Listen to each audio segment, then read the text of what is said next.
Jambo ry'Imana tukisoma neno la Mungu mu gitabo cha Yosuwa igice cha mbere, katika kitabu cha Yosuwa sura ya kwanza umurongo wa 5 na mstari wa 5. Gitabo cha Yosuwa igice cha mbere umurongo wa 5. Yosuwa sura ya kwanza mstari wa 5. Ntabwo tuvuga amagambo menshi, hatutaongea mambo mengi ko inyuma hari umwigisha, kwa sababu nyuma yetu kuna mwalimu. Mwalimu tukunda cyane, mwalimu ambaye tunampenda sana, usutubwira ibintu tukumva turungutse, na naye tufundisha na tunapata faida. Ubwo sanzwe guteguye ngo ukingura umutima wawe na matwi yawe, ninakuandaa ufungue roho yako na masikio yako, urasa kumva vyiza na utakuja kusikia yeye. Tubanje gushimira Imana kwitorero rya Horeb Pentecostal Church. Tunashukuru Mungu kwa kanisa la Horeb Pentecostal Church. Yatugiriye icyizere riradutumira, tumekuwa waaminifu kwao wakatualika. Tunashimira Imana yaduhaye uwo mwanya tubana na tunashukuru Mungu kwa kutupa nafasi ya kuwa ubuyobozi bw'itorero, na tunashukuru viongozi wa kanisa hili hamwe n'abakristo bose mukora n'umurimo, na wakristo wote kwa ujumla. Imana ibahereze umugisha. Mungu awabariki. Twashimye cyane, tumefurahia sana, twakiriye neza, umetupokea vizuri. Umunsi umwe twagiye gutega abashitsi b'ababembe. Kuna siku moja tuliwapokea wageni wetu, tunanezeranwa musozi twariko turatega, tukafurahia wote pamoja, gusa n'abakerewe, na tukaweza kuchelewa hapo. Tugere muhana dusanga imitima yahoze. Tulipofika kijijini tukapata chakula imepoa. Ariko ko natinze cyane, wakauliza kwa nini mumekaa huko?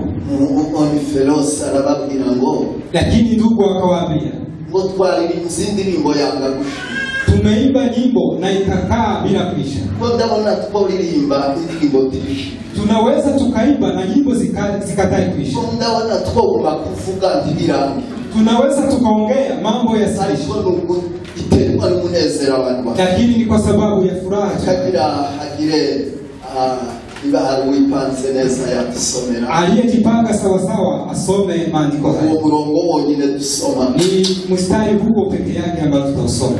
Yosuwa igice cha mbere umurongo wa 5. Bibiliya yavuze ngo nta muntu n'umwe warinda kuguhagarara imbere iminsi yose kubaho kwawe, kuko nabanaga na Mose niko nzabana nawe, sinzagusiga kandi sinzaguhana. Amen. Amina.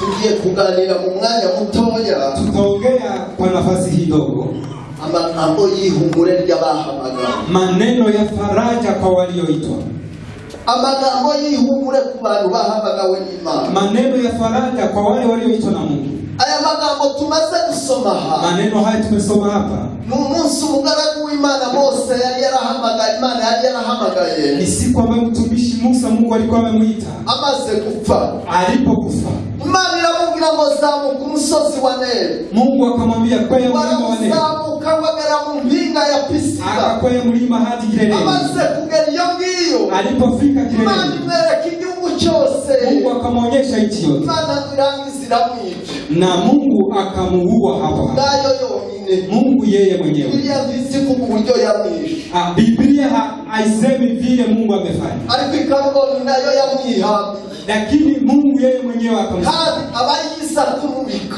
na yeye ndiye alikuja kutangaza ya kwamba msalamu wayo wasa kugendana na Mose we Yosuwa. Akamwambia yule aliyekuwa anatembea na Musa Yoshua, yamubwira ngo mugaragu wanje Mose amaze gupfa, akamwambia tazama mtumishi wangu Musa amekufa, haguruka ni wewe natoranije, simama ni wewe nimekuchagua, kugira ngo uzamutse ubwoko mu gihugu cy'Kanani, ili uweze kuongoza taifa hili katika nchi ya Kanani. Nuvarera magambo ya Mungu. Sikia sasa maneno Mungu amesema. Sichimani zibwirwa yahamagara. Sikia kile Mungu anaambia yule aliyemjia. Isi yukw'imbere yacu hari imisozi. Anajua ya kwamba mbele yetu kuna isi yukw'imbere yacu hari intambara. Anajua mbele yetu kuna vita. Ariko Imana iramubwira ngo, lakini Mungu akamwambia, kuko naguhamagaye, kwa maana nimekuita. Uburyo bimeze, sikia vizuri, kuko nabanaga n'umugaragu wanje Mose, ile nilikuwa na Musa, waliko nzabana nawe, na hivyo nilikuwa na wewe. Hiyo ni faraja ya Mungu. Imana yabanaga na basabakuru, Mungu alikuwa na babu zetu, wewe wahamagawe n'Imana, wewe uliyeitwa na Mungu, uko yabanaga nabo vile Mungu alitembea hatakuyeho akantu na kamwe bila kutoa mambo. Imana izabana nawe Hivyo ndivyo mu murimo wari wose Imana iguhamagariye. katika kazi yote Mungu amekuitia. Imana iramubwira ngo Mungu akamwambia sinzagusiga. sitakuacha. Haleluya. Amen. Sinzagusiga. Sitakuacha. Sinzaguhana. Sitakuachilia. Muzi guhana Biblia y'Ikinyarwanda zivuga guhana. Biblia ya Kinyarwanda inasema ijambo guhana. Unajua neno hilo? Ni umuntu kukubwira ngo ngwino tujane ku rugamba. Ni mtu kukwambia kuja twende vitani. Kagenda twagara hagati. Na tukifika katikati ya vita. Rugamba kadukomerana. Vita inapokuwa ngumu. Wabara kudukomerana. Vita tukiona imekuwa ngumu. Yewe kakusiga. Mimi nakuacha. Abaguhane muri ya ntamba. Nimekuachilia kwenye vita. Imana sikuzikora. Lakini Mungu sinzagusiga. Mungu akasema sitakuacha. Katika safari sinzaguhana mu bibazo. Sitakuachilia. Sinzaguhana mu ntambara. Sitakuachilia kwenye vita. Oh, haleluya. Haleluya. Amina. Amen. Amina. Amen. Hari umugabo wari warasezeranye ngo n'Imana ngo bazaza bajana. Kuna mtu aliyekuwa ameagana na Mungu Imana iramwemerera ngo tuzajana huzajaho. na Mungu akamkubalia kwamba watatembea. Umugabo babona ko anyura mu isayo nini cyane. Siku moja mtu huyo akasikia kwamba ameingia kwenye ngo bukeye Alexa aho yanyuze. Alipoona kwenye amepitia. Ngo abona ni kirari cy'umuntu umwe. Akaona ni njia ya mtu mmoja. Aragenda aje gutonganya Imana. Akaenda na kumnungulia. Warayibwira Imana wewe wanyemereye ko tuzajana. Akamuuliza Mungu wewe umenikubalia kwamba tutatembea nyuze muri isayo ninje. Mbona nimetembea katika njia hii? Imana iramubwira ngo kiriya kirari si cyawe. Mungu akamwambia mahali pale unayoona tumepitia. Ni kirari cyanje ninje wanyuze. Ni mahali mimi nimepitia. Na wewe sasa nimekubeba. Sinakureka munira muri iriya sayo. Siwezi kuachilia uweze kupitia Imana bahamagawe n'Imana. Watu ambao wameitwa na Mungu. Turi bakari ku mutima k'Imana. Sisi tuko kifuani. Imana tujana ku mutima wayo. Tubeba kwa kifuani. Hawezi akadusiga. Hawezi akatuacha. Amina. Amen. Haleluya. Haleluya. Icyongeye pia neno. Imana rero iramubwira ngo Mungu akamwambia dore icyo ugiye gukora. Ona kile utakachofanya. Gukomera. Uwe imara. Kandi ushikame. Na uimarike. Kuko ari wewe nzatuma. Kwa maana ni wewe nitakayetumia. Bariya bantu. Taifa hii bagera mu gihugu cyabo. Kuweza kurithi nchi yao. Uzi yuko Imana yaguhamagaye. Unajua ya kwamba Mungu amekuita. Kutuma abantu bagera ku masezerano yao. Ili ufanye watu wafikie ahadi zao. Imana yaguhamagariye. Hicho ndio sababu Mungu amekuita. Kutuma abantu bagera ku masezerano yao. Wewe ni njia ya kuongoza watu kufikia ahadi zao. Amen. Amen. Hapo yakuye kubabuza rusi. Mungu hakufanya wavuke tu. Yakoresheje abantu. Mungu alitumia watu. Amina. Amen. Yakoresheje abantu. Mungu alitumia watu. Muni wewe Imana haishaka bari wewe ukoreye. Sasa Mungu anatafuta wewe uweze kufikia. Ili vijana wetu wafikie. Ili wamama wafikie ahadi zao. Lakini wamekosa Mungu. Sasa uwe imara na uimarike. Sasa ni wewe Mungu atatumia ili watu wafikie ahadi zao. Amen. Amen. Mu gitabo cya Zaburi, katika kitabu cha Zaburi 105 n'umurongo w'8, 105 na mstari wa 8, haravuga ngo ibuka isezerano ryanje iminsi yose. Ninakumbuka ahadi zangu kila siku. Ngo ijambo navuze nirinda ibihe bihumbi. Na neno nililolitamka ninalichunga siku. Haleluya. Nta muntu uzurabira ibihe bihumbi. Hakuna mtu atakayeishi miaka mingi. Kusobanura yuko lakini inamaanisha kwamba kulinda intambwe zawe zose. Mungu atalinda hatua zako zote. Uzima bwawe bwose. Hadi maisha yako yote. Amen. Amina.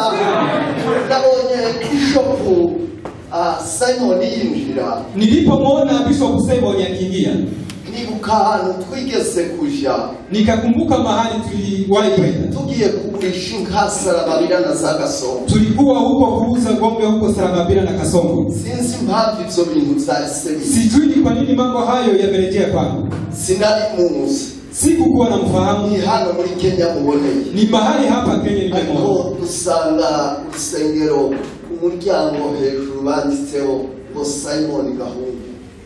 Tukapata mahali kumeandikwa Simon Gahungu kwenye kanisa. Wakasema ni Mungu kutoka Burundi wenda wa Burundi. Mimi nikafikiria ni yeye kutoka Burundi. Kuvuga kwa Burundi wiwa. Lakini wakakuja kusema hivyo.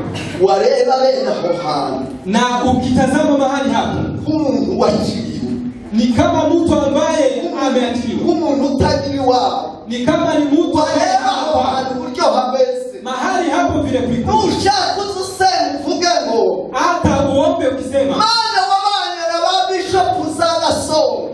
Mungu wewe umekuwa na bishop naje yuko naje wamamaga. Na mimi uko na mimi. Haleluya.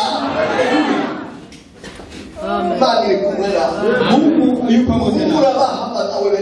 Uwe imara wewe uliyeitwa na Mungu. Bali kumwela. Mungu yuko pamoja na wewe. Imara na kanwa kake. Mungu na kio chake. Ijambo ryayo. Neno lake. Ryavuze ngo neno lake limesema sitakuacha.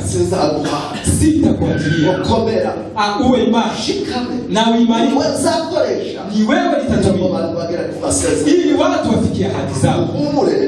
Muweze kuimarika. Maana yanakuhamagaye. Mungu amewaita. Kugira ngo nikukoreshe. Ili Mungu awatumie.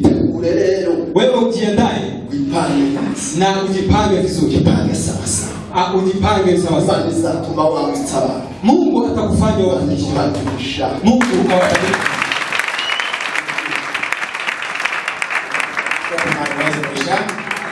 Eka tuweze kushangilia Bwana kwa makofi.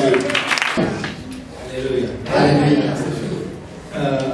Ona imana itapeni acho bantu. Mipango ya Mungu ni tofauti na yetu. Ari watu wasekera ari nano sinakwenda kubwiriza kwa sababu sikukuwa kwenye mpango. Ariko ejo nimugoroba, lakini jana jioni nariko soma Biblia, nilipokuwa nikisoma Biblia numva mtumbwe ngo somera ijambo kandi uribwiriza. Nikasikia sauti ikiniambia nisome neno hili. Ile kuseteleza mwanzo nikafikiria nitakuja kuhubiri kwangu usiku. Kwa watu kaatera ni umunsi ya kwamba sitashiriki kwetu siku ya leo. Kandi wale kote na konta kuri gahunda. Na kama ningekusanyika huko kwetu sikuwa kwenye mpango wa kuhubiri. Ejo kunzateranira muri hore kandi kuri gahunda. Na nilijua ya kwamba siku ya leo nitakusanyika mahali hapa lakini sikuwa kwenye mpango. Maana nibwirize Mungu nitahubiri neno hili wapi? Natuza. Mimi nikakaa kimya na nijoro tusenga siku tukirisha. Na jana usiku tukiomba siku kusikia neno hili. Ariko ntangajwe no kumva umuyobozi avuze ko nanje twiteguye kandi. Lakini nimestaajabu sana kusikia kiongozi akiniambia nitakuja kuongea. Numvise neza ari kimenyetso shebra kw'ijambo ry'Imana yambaye ejo. Nimeona ni ishara ya kwamba ni neno ambalo Mungu amenipa. Haleluya. Haleluya. Haleluya.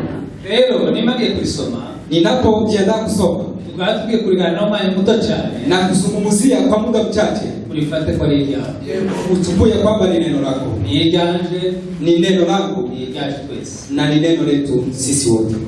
Tusome Wakolosai. Tusome barua ya Wakolosai. Kwa Paulo ya Wakolosai kice cha mbere mlango wa 14 uweza kwa 16. Barua ya Paulo kwa Wakolosai sura ya kwanza mstari wa 14 hadi 16. Wakolosai kice cha mbere mlango wa 14 uweza kwa 16. Wakolosai sura ya kwanza 14-16. Biblia yavuze ngo niwe waducunguje amaraso ye ngo tubone ko barabyiza zacu. Ni nawe shusho y'Imana itaboneka. Niwe mfura mu zaremwe byose. Kuko muri we arimo byose zaremewe, ari izo mu ijuru cyangwa izo mu isi, ibiboneka n'ibitaboneka, intebe z'ubwami bwose n'ubutware bwose n'ubushobozi bwose, niwe wabiremye byose kandi rero ni nawe byose zaremewe. Amen. Imana cyane ninashukuru Mungu uri umwanya mwiza yateguye kwa sababu ya muda huu Mungu ameandaa kugira ngo tushobore kubona igiterane cyacu ili tuweze kushiriki kwenye kusanyiko hili. Turabizi ko ari igiterane kivugarwemo byinshi, tunajua ya kwamba ni mkutano ambao kuna mambo mengi, kandi muri ibyo byinshi icy'ingenzi ni ukugira ngo Imana. Na kwa hayo yote mengi, kile kitu cha lazima sana ni kusikia neno. Ibindi byose biraza byongera, ariko icy'ingenzi ni uko tuje kugira ngo Imana. Mambo yote yataongezeka, lakini cha muhimu ni neno la Mungu. Hao kitoka na nimugoroba, asubuhi na jioni. Mungu kichambere Imana kugania kumva Imana. Usikie ya kwamba Mungu ameandaa ili uweze kusikia neno. Uyu ni Yesu kuhanga. Huyu ni Yesu ambaye anazungumziwa hapa. Yesu ni watukuja amaraso ye. Yesu ndiye alitukomboa kwa damu yake. Yesu ni watu wabariza zacu. Yesu ndiye alitusamehe dhambi zetu. Yesu ni shusho y'Imana itaboneka. Yesu ndiye sura ya Mungu asiyeonekana. Yesu ni fura muzaremu. Yesu ndiye mzaliwa kwanza kwa viumbe vyote. Kandi Yesu ni byose bitari. Na Yesu mambo yote yameumbwa kwa ajili yake. Inawo vile byose. Na yeye ndiye muumbaji wa vyote. Manshi. Amen. Anga wakumeza se waracunguwe. Unaweza jiuliza, umekombolewa? Urabihamya neza kwa tu. Wewe una uhakika ya kwamba umekombolewa? Wacunguzwa amaraso y'Imana. Umekombolewa kwa damu hiyo. Umwana w'Imana amaraso yiwe. Mwana wa Mungu damu yake. Warababariwe koko. Umesamehewa. Urabihamya ko wabariwe. Una hakika ya kwamba umesamehewa? Woshira kurutonde ibyo wabariwe n'ibitarabariwe. Unaweza kuorodhesha yote ambayo umesamehewa? Ariko yatuna ngo byose twabibariwe mu maraso ye. Lakini neno linatuambia yote tumesamehewa kwa ajili ya damu ya Yesu. Achasike tutababariwe. Hakuna kitu ambacho kimesalia bila kusamehewa. Tunaweza kuona udhaifu na kurejelea mambo maovu. Yesu ni shusho y'Imana itaboneka. Yesu ndiye sura ya Mungu asiyeonekana. Yesu yubona Imana uzuyirebera muri Yesu. Unapoona Mungu unamuona kupitia Yesu. Uzirebera mu bindi bintu bifatika. Ama unaona Mungu kupitia mambo mengine. Araho bivuga ngo ukunda abana be kuruta Yesu cyangwa Imana. Kuna mahali Biblia inasema unapopenda watoto wako kuliko Mungu, wote hawakwiriye kuba umwana w'Imana. wewe haufai kuwa mwana wa Mungu. Ukunda ababyeyi kuruta Yesu. Unayependa wazazi kuliko Yesu, wote hakwiriye kuba intumwa yiwe. wewe sasa hufai kuwa mtumishi wake. Ukunda umugabo we kuruta Yesu. Anayependa mume wake kuliko Yesu, wote hakwiriye kuba intumwa Yesu. huyo hafai kuwa mtume wa Yesu. Ukunda umugore kuruta Yesu. Yeye anayempenda bibi yake kuliko Yesu, wote hakwiriye kuba Yesu. yeye hafai kuwa mtumishi wake. Ukunda amafaranga kuruta Yesu. Anayependa pesa kuliko Yesu, hakwiriye kuba intumwa Yesu. huyo hafai kuwa mtume wa Yesu. Ukunda umuryango we kuruta Yesu. Anayependa familia yake kuliko Yesu, wote hakwiriye kuba Yesu. huyo hafai kuwa wa Yesu. None hanga munyakuze gose mu byukuri Unaweza ukajiuliza kweli, ushize ku rutonde wasanga ibyo bintu byose Yesu abifite muri wowe. unapoozesha mambo hayo yote, Yesu ni zaidi ya hayo mambo. Ikindi Neno lingine, ibintu byose natwe twese twaremwe muri Yesu Kristo. mambo yote na sisi wote tumeumbwa kwa ajili ya Kristo, byose byaremewe Kristo, na vyote vimeumbwa kwa ajili ya Kristo. rero umuntu yakoze gose ubwenge bwanje n'ibitekerezo imbaraga zanje zikoresha kuva Yesu. Unaweza ukajiuliza, hekima yangu na nguvu zangu ninazitumia kwa ajili ya Yesu? Ubushobozi bwanje n'umwanya wanje bitanga kuva Yesu. Uwezo wangu na nafasi yangu ninaitoa kwa sababu ya Yesu. Icyubahiro cyanjye n'umwanya ndimo mbikoresha neza kuva Yesu. Mamlaka yangu na heshima yangu ninaitumia kwa sababu ya Yesu. Aha ni ibibazo mtakibaza. Hayo ni majibu ambayo ama ni maswali ambayo unaweza ukajiuliza. Umutima wawe utazikubesha utobebera, na roho yako ambayo haiwezi kukudanganya, na Mwuka Wera umukoreramo, na Roho Mtakatifu aliye ndani yako, abo ndio bahamya bukwemeza neza kwivuga ari ukuri cyangwa wemera kwa Mungu. Hao ndio mashahidi wa kushahidi ya kwamba hayo yote ni ukweli. Bali umwanya rero kwa msitorero ndabwiriza, kwa sababu nilikuwa kusalimu kanisa sio kuhubiri. Nikamwambia kwa Yesu tukiri wa mbele. Acha niwaambie kwamba Yesu awe kipaumbele kwa mambo yote. Yesu awe kipaumbele kwa mambo yote. Turirimba tushakireka. Ukiimba usijionyeshe. N'ubwiriza tushakireka. Ukihubiri usijionyeshe. N'ugaragara ntugaragare. Na ukionekana usionekane zaidi. Ariko sababu Yesu kugaragara. Lakini omba Yesu aonekane katika maisha yako. Na Mungu awabariki.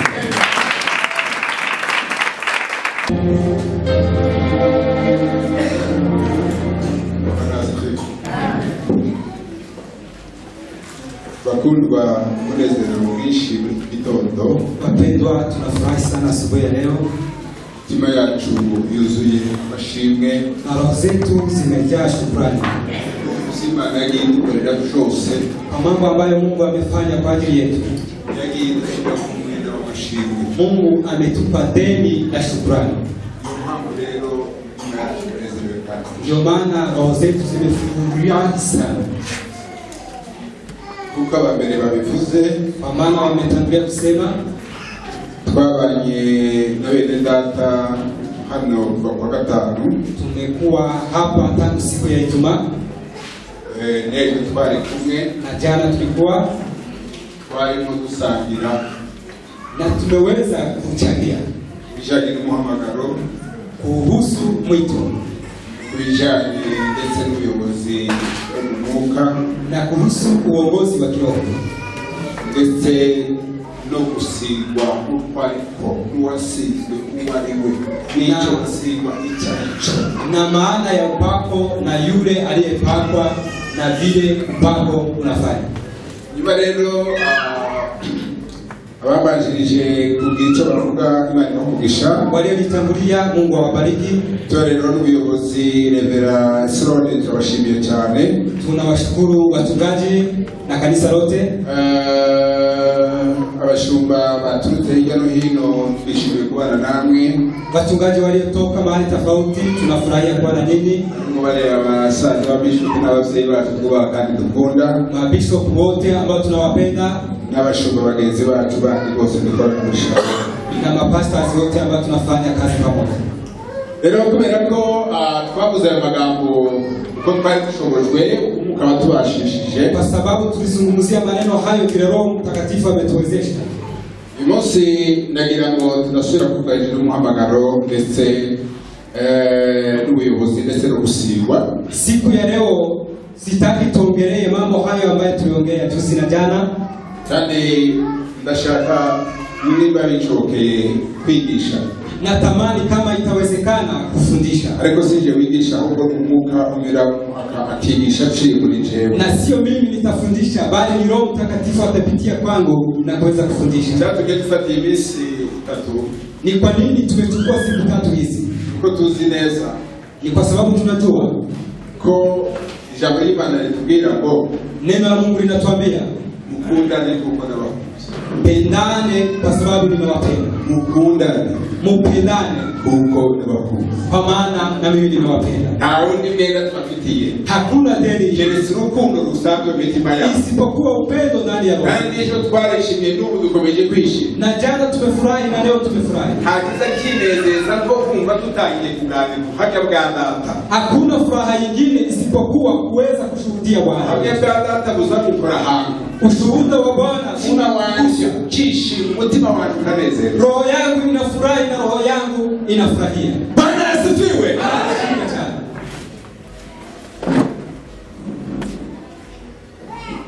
Tulingi jambo livuga ngo uwize, tutafundisha neno kuhusu aaminie. Uwize Yesu Kristo. Aaminie Yesu Kristo afite ubugingo, anaye uzima. Nta uwize Yesu Kristo si yule aliyeamini Yesu. Biblia ivuga ngo azaba ubugingo. Biblia inamaanisha kwamba atapata uzima. Biblia inavuga ngo uwize Yesu Kristo. Biblia inasema aliyemwamini Yesu Kristo akamwizera nk'umwami n'umukiza we na kumwamini kama Bwana na Mwokozi wake afite ubugingo, anaye uzima. Amen. Amen. Tusome hano mu butumwa bwiza bwanditswe na Yohana. Tunasoma kitabu cha Injili ya Yohana. Ibice ni 5 murongo wa 24. Ni sura ya 5 mstari wa 24. Dusome izina rya Yesu. Tusome kwa jina la Yesu.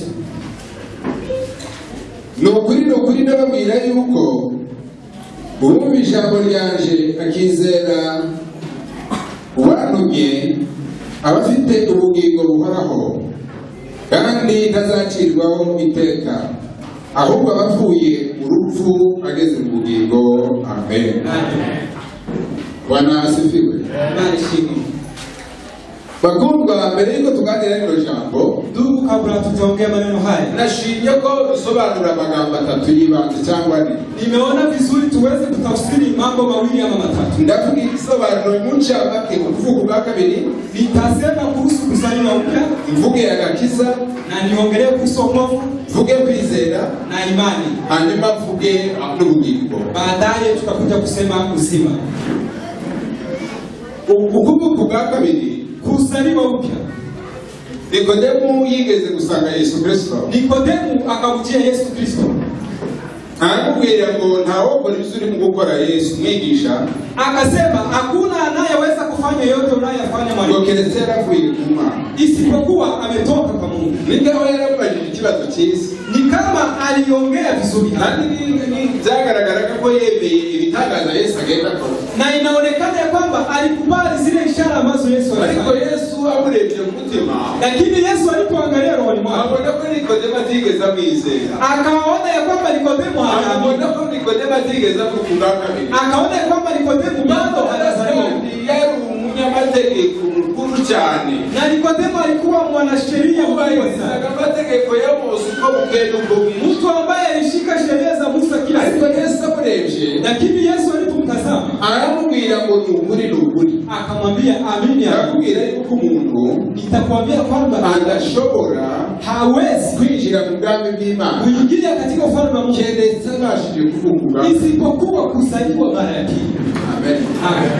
Kuvuga ubwa kabiri Kuzaliwa upya ntabwo ari jewe wahinduye idini. si kubadilisha dini. Sio hivyo. Yarabwiye ngo abe Muyuda mwahindura idini, Yesu hajamaanisha kwamba atoke kwenye dini alikuwepo, ahubwo lakini kuvuga ubwa kabiri kuzaliwa upya ni ukugira ubuzima bushya. ni kuwa na uzima mpya. Kuvuga ubwa kabiri, Kuzaliwa mara ya pili jewe uyu nguyu washashuwe, sio mimi ambaye nitabadilishwa. jewe washashuwe, jewe nikawe wabaye wakorewe improvement, Mtu ambaye amegeuzwa, ahubwo ni jewe mushasha utandukanye n'uwame. lakini ni mimi mpya aliye tofauti na wa kwanza. Abaratangira ngo nuko rero uri muri Kristo, iyo umuntu ari muri Kristo Yesu, Baba akasema mtu akiwa ndani ya Kristo Yesu aba yabaye kubicyarigisha. yeye amekuwa kiumbe kipya. Nukuvuga ngo kuvuga ubwa kabiri Ina maana kwamba kuzaliwa mara, bisobanura ina maana kubundi muntu musha, ni kuwa, bisobanura inamaanisha guhindura inkomoko. ni kubadilisha ukoo. Wahora kubarizwa muri Adamu wa mbere se wa Kayini, Wewe ulikuwa kutoka kwenye Adamu wa kwanza, noneho ukabarizwa muri Adamu wa nyuma ariwe Yesu Kristo. sasa wewe unahesabiwa kutoka kwenye Adamu wa pili ambaye ni Yesu Kristo. Agakiza, Na wokovu, iyo bavuze agakiza, wanaposema wokovu, haba hari ijambo hirya yayo ryitwa kaga. kuna neno lingine la hatari. Hatari. Niyo mpamvu rero mu yindi ndimi yimbitse cyane ni ukurokoka. Ndio maana kwa lugha ile ambayo inatafsiri vizuri ni kuokolewa. Umuntu yorokoka atavuye mu kaga. Hauwezi kuokolewa bila kutoka kwenye hatari. Umuntu yorokoka umuntu atavuye mu kaga. Huwezi kuokolewa bila kutoka kwenye hatari. Rero agakiza Ina maana kwamba wokovu kurokoka ni kuokolewa. umuntu yari mu kaga, Mtu alikuwa kwenye hatari, yari munsi y'urubanza, mtu alikuwa kwenye umuntu yari mu bwigomeke, mtu alikuwa kwenye pango fulani, noneho rero akarokoka, ameokolewa, akava mu rupfu rw'iteka, ametoka kwenye kifo ya milele akinjira mu bugingo na kuingia kwenye uzima. Amen. Bwana asifiwe. Kwizera Na imani, hariya Abayahudi babivuga mu buryo busa nkaho buri tekinike cyane. kwa kitabu cha Waebrania imani inatafsiriwa kwa njia ya juu zaidi. Ariko ngo kwizera, Wanasema imani ngo ni ukumenya ni kujua ibyiringirwa, mambo ya kudashidikanya bila kusitasita ko bitazaba, kama itatokea. ngo nibyo biguhamiriza Ndiyo inatuwezesha yuko ibitagaragara kwa mambo yasiyoonekana kwari ukuri. ni kweli. Hanyuma mu Baroma Katika Warumi ngira ngo ni 10:17 10 na mstari wa 17 avuga ngo kwizera inasema kwamba imani kuzanwa inakuja no kumva kupitia kusikia, kumva na kusikia kazanwa unakuja n'ijambo kutoka kwa neno ya Kristo, neno la Kristo. ubundi kwizera Ina maana ya kwamba imani bihwanye ni sawa sawa, kwizera bihwanye, imani ni sawa sawa no kumva na kusikia ijambo neno. hanyuma Baadaye umaze kuryumva unaposikia neno ukalimenya, na kulijua, umaze kulimenya na baada ya kulijua ukanyizera na kuliamini. Amen. Bwana sifiwe. Hanyuma ubugingo bw'iteka Na uzima wa milele ni ukubaho ni kuishi, ubuziraherezo, kuishi bila ukoma. rero tugiye kuganira no dukomeze kuko twasomye, Tutaendelea vile tulisoma. ubundi mwisi hariho amatsinda abiri. Katika dunia hii kuna grupu mbili. Reka saba abantu babiri baze hano, Na waita watu wawili wakuja hapa.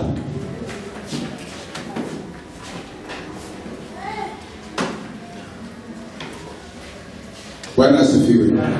Ingero ngiye gutanga ntabwo ariko bameze kugira ngo bidufashe. Ni mfano ambao nitautoa si kwa sababu watu wao wanafanana hivyo. Hano yavuze ngo Mahali hapa anasema uko twasomye tunaposoma 5 no kuri 24 5 na 24 ni ukuri ndababwira yuko uwumva ijambo ryanje akizera uwantumye aba afite ubugingo buhoraho kandi ntazacirwaho iteka. Ni ukuvuga ngo hano muri uyu murongo katika sura hii ko haragaragara umuntu ufite ubugingo, kuna mtu aliye na uzima, n'umuntu uri mu rubanza, na mtu aliye katika hukumu, n'umuntu wabaciriweho iteka, na mtu aliyehukumiwa. Ni ukuvuga ngo mw'isi katika dunia hii hari amatsinda y'abantu babiri. kuna grupu za watu wawili. Hari abize Wale ambao hawajaamini, abo bamwizeye wale waliomwamini bahawe ubugingo, wamepewa uzima. abatarabizera Wale ambao bado hawajamwamini nta bugingo bafite, hawana uzima, ahubwo lakini bari munsi y'urubanza rw'Imana. wako chini ya hukumu. Ikintu gitangaje Neno la kushangaza nuko abantu bazi neza ko bazapfa, ni kwa sababu watu wanajua kandi bakamenya ko Yesu Kristo yahawe ubushobozi na wanajua Yesu Kristo amepewa bwo mamlaka gutanga ubugingo kutoa uzima no gukimanza. na Ni ukuvuga ngo Yesu Kristo, Yesu Kristo Imana Data, Mungu Baba yamuhaye ububasha amemupa uwezo bwo gutanga ubugingo kutoa kandi no gucira imanza abantu bose. na kuhukumu watu wote. Ariko igitangaje ni uko isi, Lakini la ajabu ni kwamba dunia kubera uburiganya bw'umwanzi, kwa sababu ya shetani akomeje kuriganya abantu bashyira mu kinyoma cye shetani no anawadanganya mu mwijima, na kuwaweka kwenye aho giza, kugira ngo bitunganye. baada ya kuweza kurejelea Yesu Kristo. Ni ukuvuga ngo uyu Huyu mbere y'uko aza aha kabla hajakuja hapa yabanje kubaha, alikuwa hapa, hanyuma baadaye byageze gute kugira ngo ave aha ngaha aje hariya? imekuwaje atoke hapa aweze kuingia huko? Nuko yumvishije ijwi. Ni kwa sababu alisikia sauti. Yumvishije ijwi. Alisikia sauti. Iryo jwi yayumviye hehe? Sauti hiyo alisikia wapi? Ni ukuvuga ngo Pawulo yerekeye i Damasiko, Pawulo alipokuwa Damasiko yumvishije ijwi. alisikia sauti. Amaze kumva ijwi, Aliposikia sauti ahindukira umwami. akageukia Ijwi Bwana. ryaramubwiraga ngo Sawuli, Sawuli, ndenganyiriza iki? Sauti ilimwambia Sauli, Sauli, mbona Yari ari aha ngaha. alikuwa mahali hapa? Amaze kumvisha ijwi, Aliposikia sauti, ijwi ritanga ubugingo, sauti ambayo inatoa ijwi uzima, rizuru wapfuye, hii sauti noneho araza aja hano. akatoka na akaingia mahali. Igishoboka ni kimwe gusa. Ni nini inawezekana? Igishoboka ni ukuva aha Kile kinawezekana kutoka ukaza aha. na kuingia hapa. Uwamaze kugera aha Yeye aliyefika ntazasubira hariya. hawezi kurudi huko. Imana ibahe umugisha. Musubire. Bwana Yesu asifiwe. Bwana Yesu asifiwe. Ukristo ni ukubasha gusubiza ikibazo kimwe, Ni kujibu swali hili kandi ukagisubiza uko gikwiriye. na kulijibu sawa sawa. Yesu yabajije abigishwa Yesu akawauliza wafuasi hariya muri Matayo katika kitabu cha Mathayo ibice 15 sura ya 15 ubu n'umurongo wa 15 kugeza kwa 16 na mstari wa 15 hadi 16. yaravuze ngo mwebweho munyitande. Yesu akawauliza, nyinyi mnanitambua kama nani? Petero aravuga ngo Petro akasema, uri Kristo, wewe ni umwana w'Imana mwana wa Mungu uhoraho aliye hai. uri Kristo Wewe ni Kristo umwana w'Imana mwana wa Mungu uhoraho. aliye hai. No kuvuga rero ngo iyo twizeye Tunapoamini nta kindi twizera, hakuna kitu kingine. twizera ko Yesu Kristo Tunaamini kwamba Kristo ari we mwana w'Imana yeye mwana wa Mungu wavuye mu ijuru. aliyetoka mbinguni. Yohana yabivuze neza, Yohana akasema igice cya mbere n'umurongo wa 14 sura ya kwanza mstari ngo jambo yabaye umuntu, neno hilo ngo kandi twamubonye na tulimuona wafite ishusho alipokuwa y'umwana w'ikinege wa se, sura ya waruzuye ubuntu n'ukuri, alijawa umubiri alijimvalisha afite intego yo kugira ngo azagupfire. alikuwa na sababu ya kukufa Imana yari yasabye umuntu nyuma yo kugwa mu cyaha, kwa sababu ndicho Mungu alikuwa anatarajia. yamusabye gukiranuka umuntu ntiyashoboraga gukiranuka. Mungu alitarajia kuwa wakamilifu, Noneho yohereza Yesu Kristo kugira ngo dupfire, akamtuma Yesu Kristo ili aweze kufa, abizeye bose bahabwe gukiranuka kuwo ili watakayemwamini wote wapate haki ya huyo Yesu Kristo. yavuze rero ngo abamubonye, Yeye akasema waliyempokea, uwumvishije ijambo ryawe, waliyosikia sauti yake ngo akizera uwandu, na kuamini aliyenituma. ngo abafite iki? Anayo nini? Abafite ubugingo Yeye nayo ntazakirwaho iteka, na hata hukumiwa, abafite ubugingo buhoraho. anaye uzima wa milele. None se iyo tuvuze umuntu afite ubugingo buhoraho, Tunaposema ya kwamba mtu anaye uzima wa milele, ubwo bugingo bushobora gutakara, uzima huo unaweza ukapotea, ubwo bugingo bushobora kuba igice. uzima huo unaweza kuwa nusu. Hariya muri Yohana wa mbere, Katika Yohana wa kwanza, reka tubasome, tusome Yohana wa kwanza. hanyuma ubundi ukwizera Imani ni ukwemera icyo Imana yahamije, ni kuamini kile Mungu alichosema, kandi icyo Imana yahamije ni kimwe gusa, na kile Mungu alichosema ni neno moja, ni iby'umwana wayo. ni mambo ya mwana. Imana ntiyigeze ihamya ibintu bibiri. Mungu hajashuhudia mambo mawili. Imana yahamije iby'umwana wayo. Mungu alishuhudia kuhusu mwanaye. Reka dusome hariya ibice 5 Yohana wa mbere, Yohana wa kwanza sura ya 5.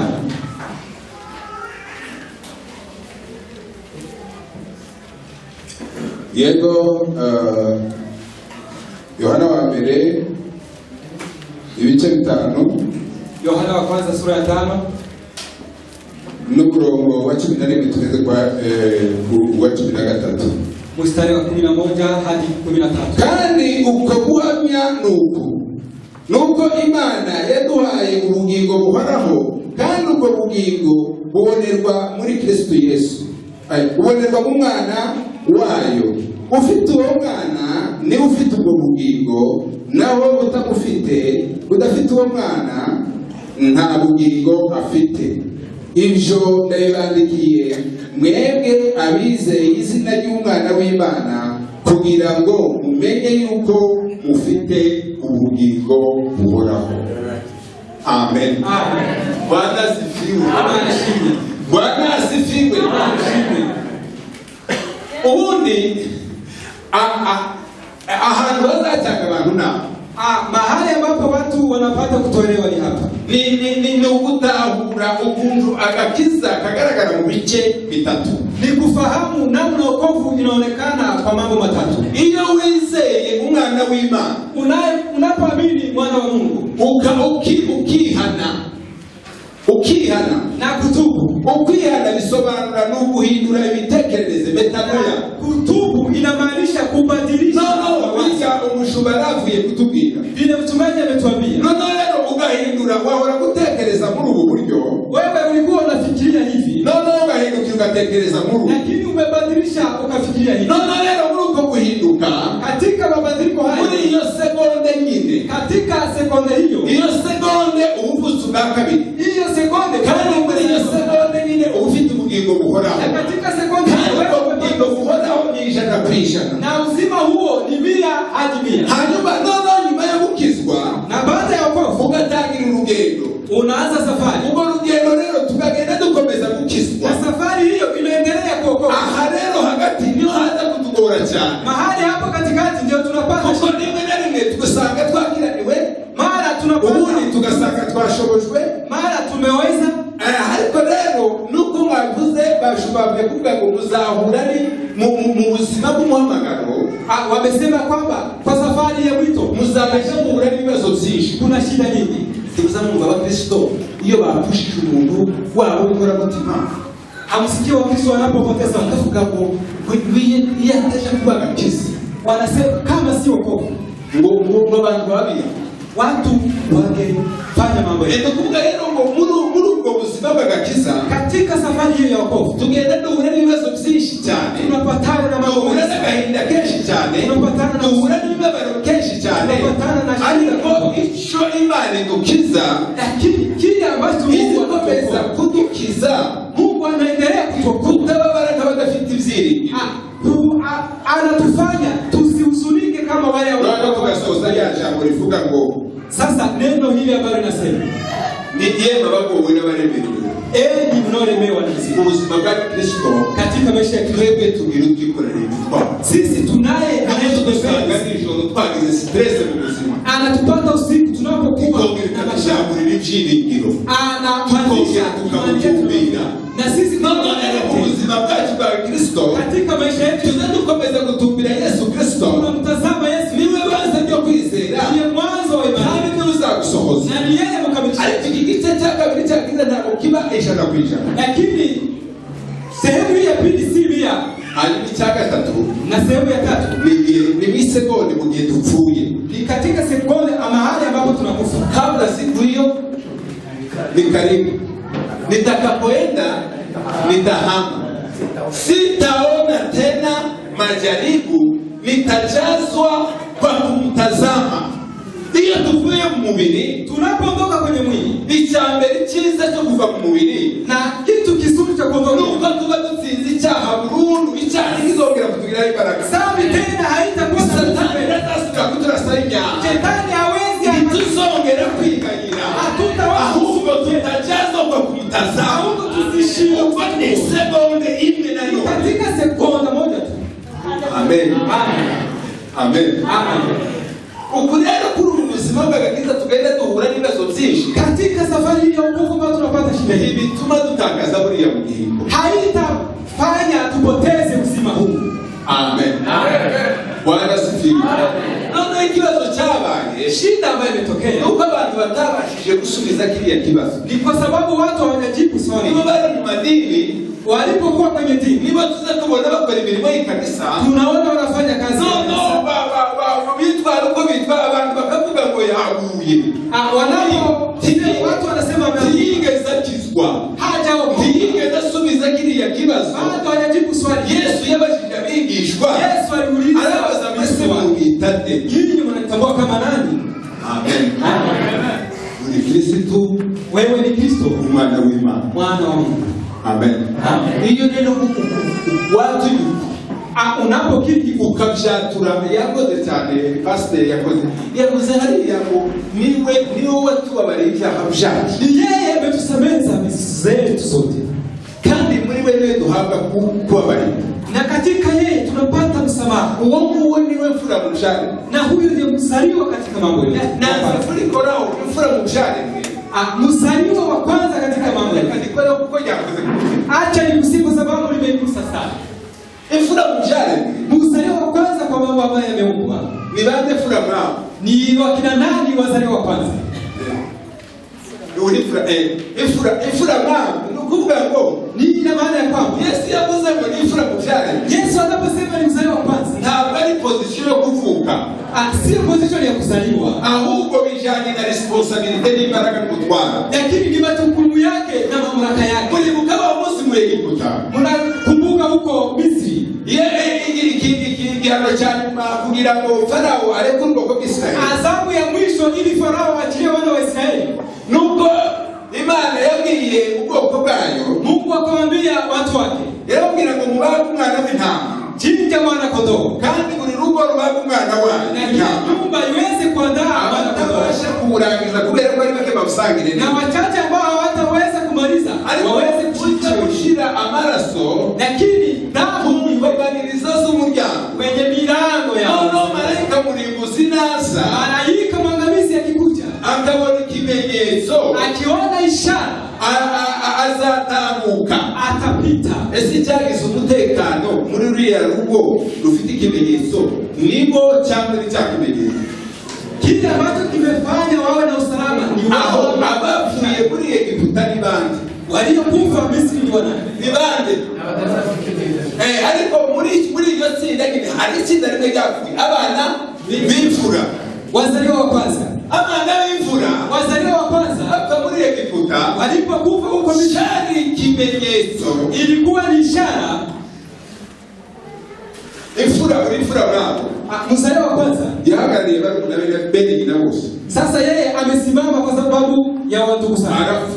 Yeye amekufa. Ariko bariye barumuna be bigeze bapfa. Lakini ndugu zangu hawagiye mpamvu Yesu nawe avuga ngo ndio maana Yesu naye yaje ari imfura mu byaremwe, alikuja akiwa mzaliwa kugira bamwizera bose ili watakaye badakomeza gupfa wasiendelee ahubwo bahabwe ubugingo bw'iteka, bali wapokee uzima wa milele.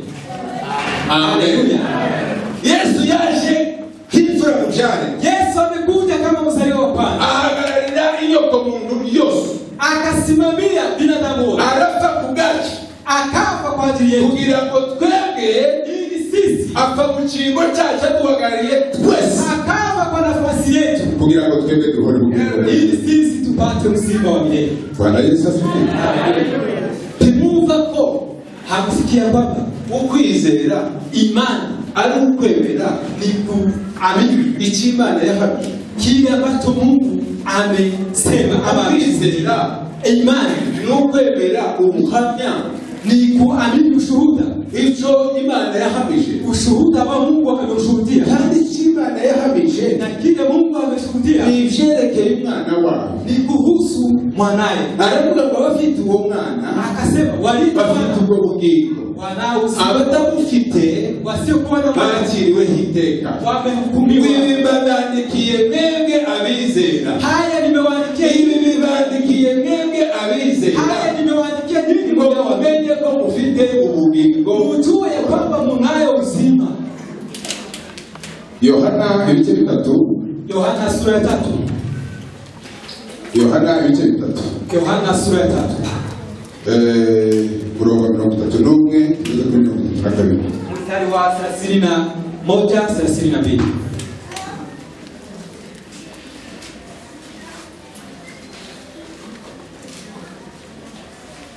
Yohana murongo 31 mstari wa 32 31. Uwavuye mu ijuru ni usumba byose, naho uwo mu isi